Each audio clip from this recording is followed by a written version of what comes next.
Okay, so I'm delighted to be joined by Lauren Melinda. How are you doing, Lauren? Good, good. How are you doing, Bella? Yeah, I'm doing well, thank you. I'm really excited to talk to you today. So first of all, I was wondering if you could introduce us to your movie before you and tell us a little bit about yourself. Sure, absolutely. So I am the writer-director of Before You. I'm also the founder and CEO of Simbel Productions, which is a nonprofit production company that focuses on female-driven narratives with social impact. Before You is the first inaugural film out of Simbel. It's a very personal story, something my husband and I went through between our two girls.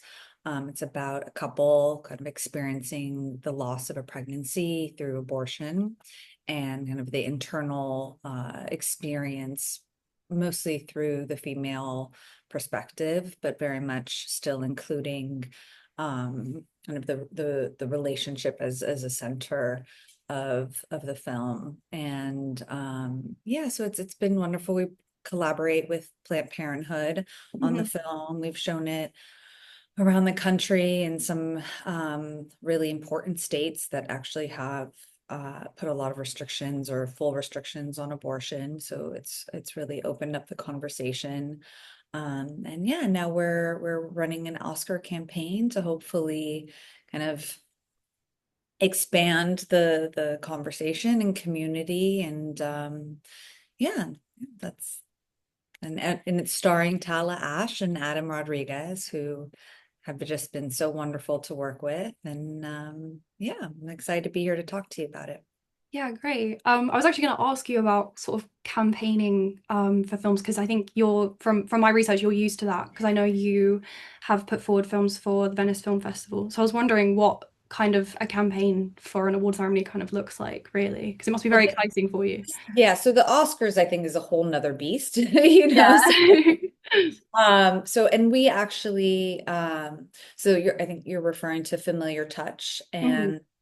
And I don't, it's not so much of a campaign, I think, in those festival settings as much as it Mhm. is just being present, which I think is also true with the Oscar campaign. It's really just putting yourself out there, where we had a screening in LA last week, and so in a Q&A with Adam, and that was really, I think, important, because I think that there's one thing to kind of see the film and Mm. have a relationship to the viewing experience, but I think having a Q&A afterwards really helps, um, especially within the Oscar community, who are also a lot of filmmakers, kind of understand the process that we went through in making the film, that everything is practical. There were no effects at all, knowing that it's a personal story. I think the Q&As, I think, really go a long way.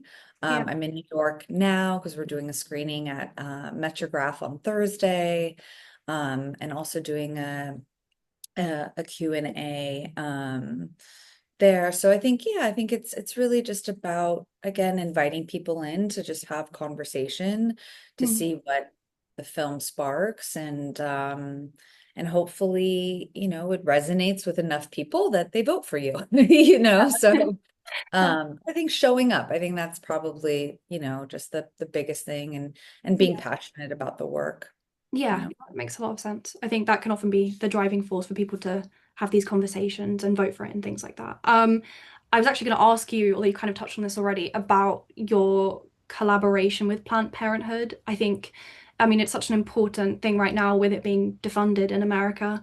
So I was wondering sort of how that enhanced the filmmaking process and then the discussion sort of following the film. As I'm aware, you've held Q&As with Planned Parenthood in different states.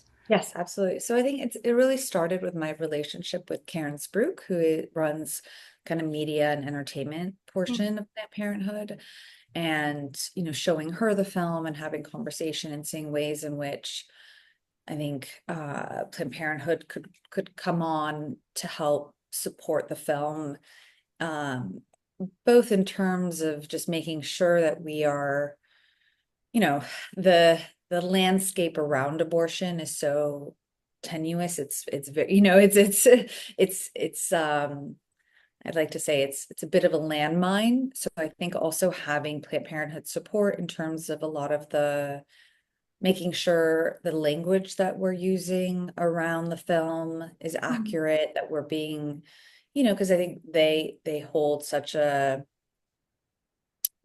strong kind of um presence in terms of educating people, as to what is and I think the terminology has changed. Like when I first started working with Karen, I think we changed the log line like 5 or 6 times just to mm, make sure that we were like, accurately accurate. There was the conceptual side of like, are we approaching this in the right way mm, with the landscape around abortion, and then also being true to like me as a storyteller, making sure that like I am not kind of turning my back on my own feelings or beliefs, or making sure that it's being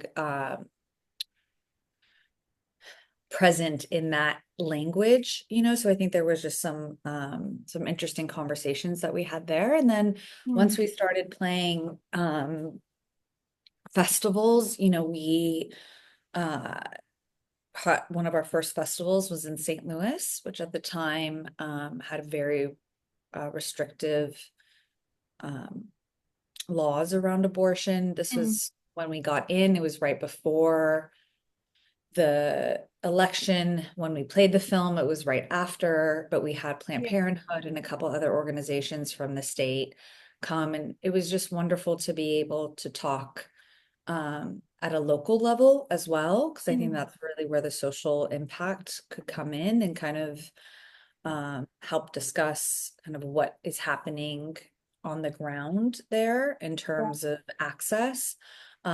We also had them present with us in Idaho. We've played in Oklahoma and Alabama. Um, it's been a really Texas, unfortunately, we weren't able to go, but we're hoping to go back and do a collaboration with Planned Parenthood, Mm. um, and do a screening there. Again, just opening up the conversation. Yeah, no, I think it's obviously I'm in the UK, but it's constantly frightening hearing about how restrictive laws have been around reproductive health. So I think the conversations that are being sparked from a film like this are so important right now, especially in America. Mhm. And to get into the more creative side, because I think you obviously from your own personal experience, you really sort of evoke the various feelings that come up when you have an abortion. I was really taken by the creative side of this film. So we see a lot of transitions where the main character is being kind of jerked around between scenes. And I was wondering what inspired this sort of creative style of movement and editing.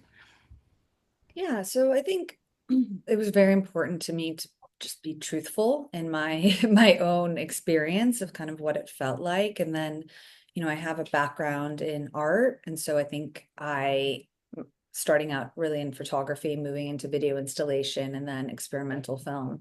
And so I think that it the visuals are very much driven by that. I think I just think visually more than I do in terms of dialogue or language. Yeah. And then I mean, it was genuinely what I was feeling like after having my daughter. It was this push and pull of um, having a lot of the memories kind of erupt within me again, Mm, certain auditory moments that would trigger me into memory. And I think that it is the way that mm, memory works. Memory is not linear. Present moments will, kind of um take us back into past experiences. And I think also the claustrophobia was very real for me. mm, I think there's something I haven't actually talked about a lot, but it's like there's the postpartum of also having the child, and again the excitement and the love and the gratitude that you have for having a healthy child, but then also that immense grief that still exists within you. mm. And so just really thinking visually as to how I could truthfully portray those internal emotions. Yeah, no, I was actually going to ask about that too because I think I actually found myself getting really emotional. Like I've known people in my life who've gone through similar experiences, and I found myself getting really emotional watching it. And I think it kind of captures that even when you have to go to the hospital for anything to do with reproductive health, the kind of it feels very like dehumanized. And I think that was obviously portrayed really well in the film. And I was going to touch on the sensory experiences that you portray in the film because the audio I think is such an integral part to portraying again, like you said, the emotions and the memories. And I think I picked up on the through line of suffocation that the character sorry the character feels in the film. And I was going to ask you about why you wanted to focus on such strong sensory elements. And I think obviously memory I think is an integral part of that for sure. Yeah, yeah, absolutely. I mean, I think again, like I think that that's just the experience that I was having as well, is that it Mm, was very sensorial, was there wasn't a lot of outward conversation, like not a lot of conversation necessarily around, even though, you know, my husband and I are very close and we talk a lot, like this is probably the one experience in which we were both having these very internal experiences that mm, were just, it's difficult to express in words, you know? And so I think it was really just looking at what is film able to do mm, that sitting and having a conversation cannot, you know? And I think that, yeah, for me it was really just about accurately portraying the experience that I had, that I hadn't heard a lot about a lot of other people going through this, in mm. particular around um, the kind of the planned pregnancy, the intended pregnancy, the loss around that. Yeah. And, you know, I think there were conversations around miscarriage, you know, but I had never seen kind of my own story reflected back to me, you Yeah. know. It was kind of this leap of faith of, if I'm open and kind of honest about my own experience, hopefully others will Mm, share theirs and I won't feel so alone and they won't feel so alone. And yeah. uh yeah, and I think, yeah, again, it was just really about just being as using what tools I had with film to be as honest Mm. and truthful as possible. Yeah, no, I think that makes a lot of sense. I have interviewed several people now, and a lot of them have put their own personal stories into their films, and I'm always so inspired by the fact that people can be so honest and just put their own experiences into films because it's not easy. So I was wondering what it was like channeling that experience into the film.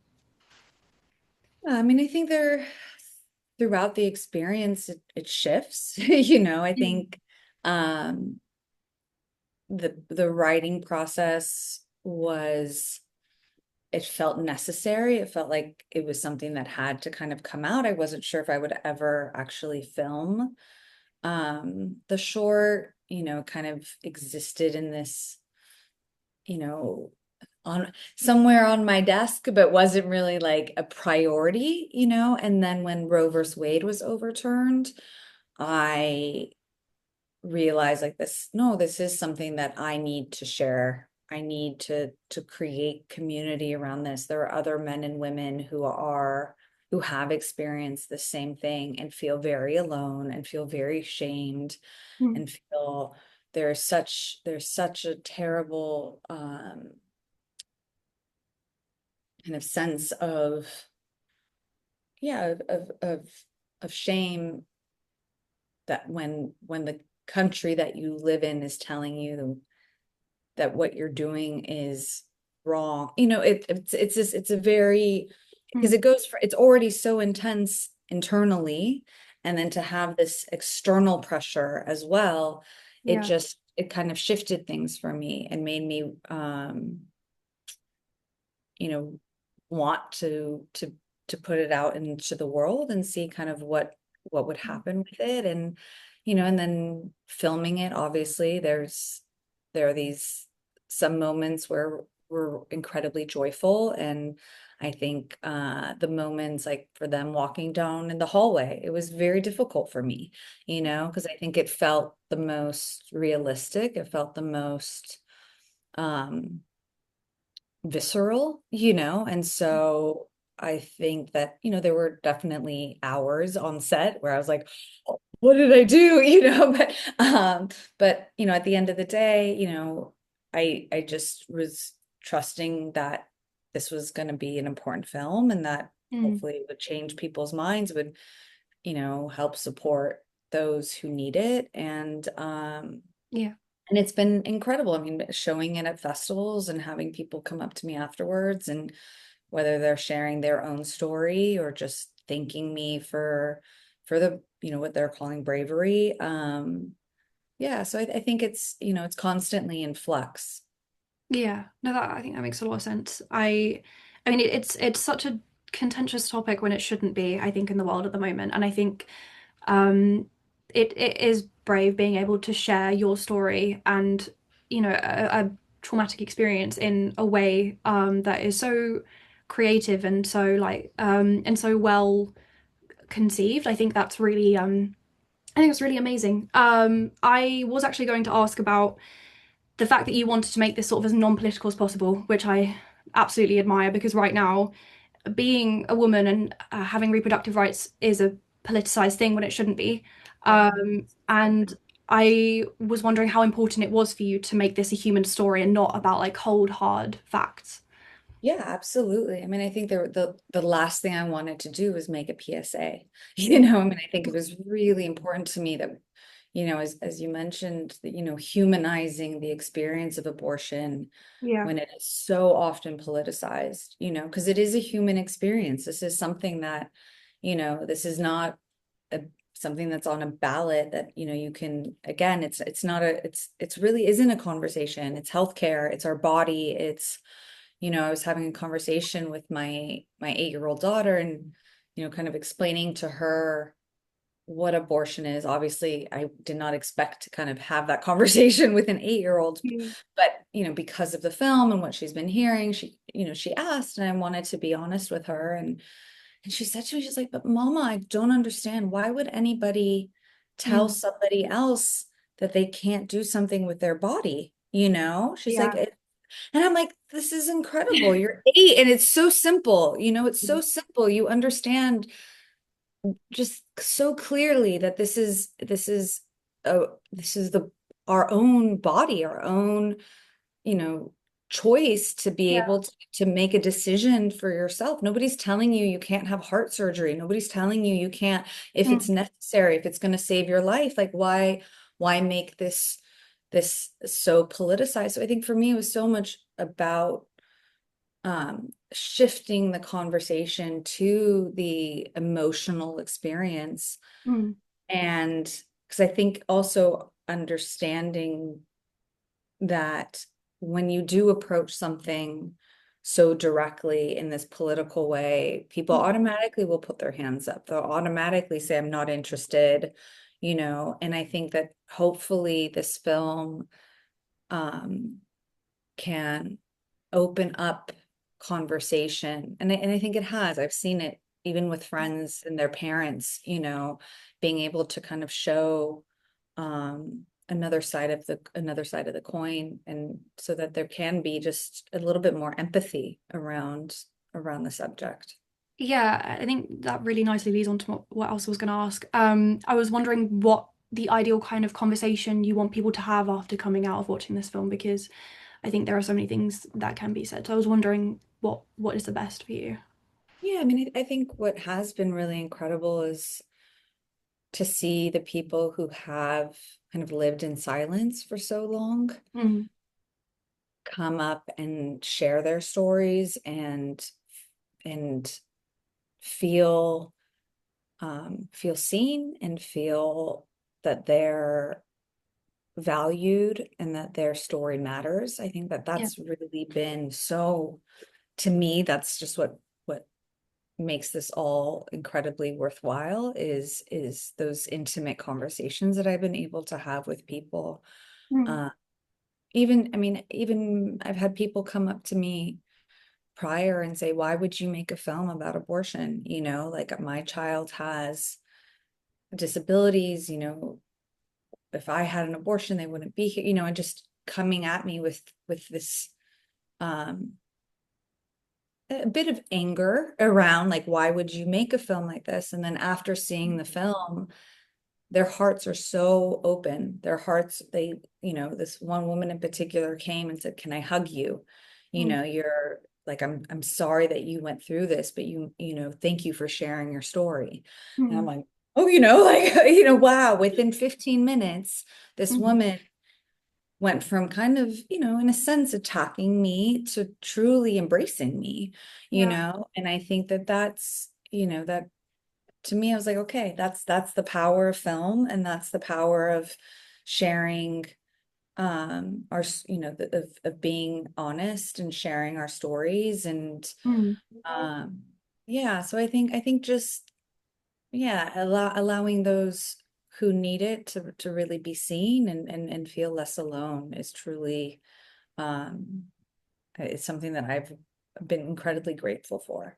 Yeah, no, I think you're completely right. I think cinema does have the power to change other people's mindsets, and it has the power to change your own as well. And I was wondering, what did you learn about yourself when you were making the film and all of the subsequent conversations that have happened afterwards?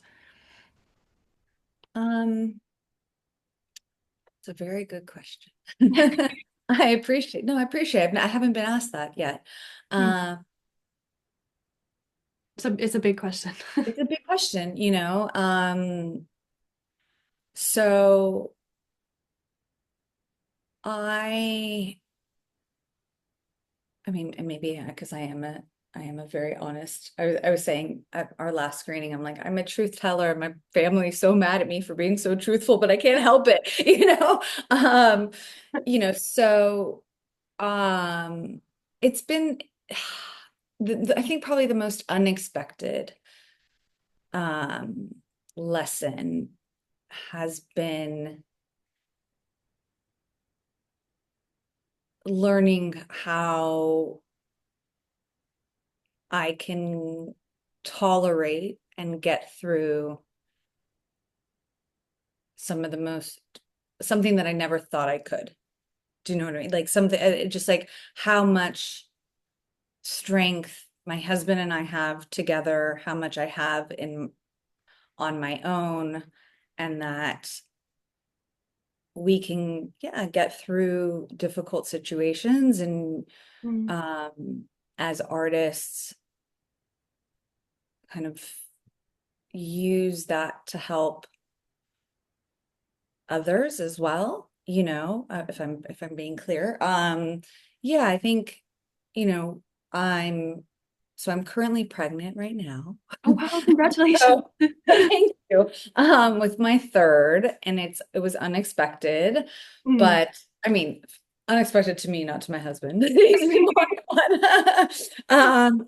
But you know, going kind of showing this film while also going through the process of making sure that this child is healthy was like, you know, first it was art imitated life and then life imitated art. And it was a yeah. very, I kind of experienced the film in a different way, you know, when, you know, kind of in those first 13 weeks of pregnancy of like holding my breath and kind of almost feeling um, a lot of what I put in the film, I was experiencing over again, Mm, you know, kind of just the waiting game, you know. yeah.